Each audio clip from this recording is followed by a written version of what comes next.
אני מאוד מתרגשת, כי אני בפנים דומעת וכואבת. מה7/10 אני מסתובבת עם תחושות מאוד מעורבות של... כמו כל אחד במדינה הזאת בעצם. אבל יותר מכל לא הפסקתי להגיד שאנחנו המדינה היחידה, נראה לי בעולם, שאנשים ואזרחים חוזרים אליה ולא בורחים ממנה בזמן מלחמה. והתרגשתי מאוד לראות את כל החיילים, כולל חיילים ואחיי מהעדה הדרוזית, נרתמים ועוזרים ומתגייסים באומץ ובגבורה להילחם ביחד למען המדינה הזאת. אין מקום לחוק הלאום ואין מקום לחוק קמיניץ ולא עוד חוקים שמוציאים את העדה הדרוזית היפה מתמונת ישראל היפה. אין מקום.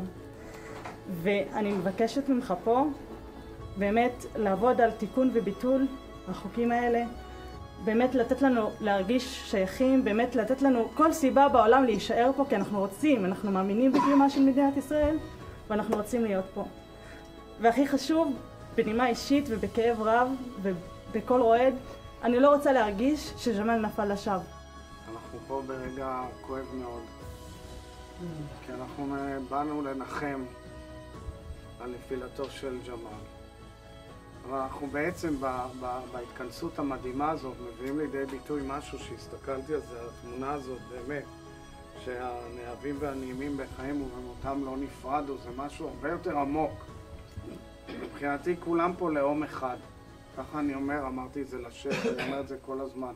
אני אומר גם לך, יסמין הנהדרת. ג'מאל לא נפל לשווא בכלל.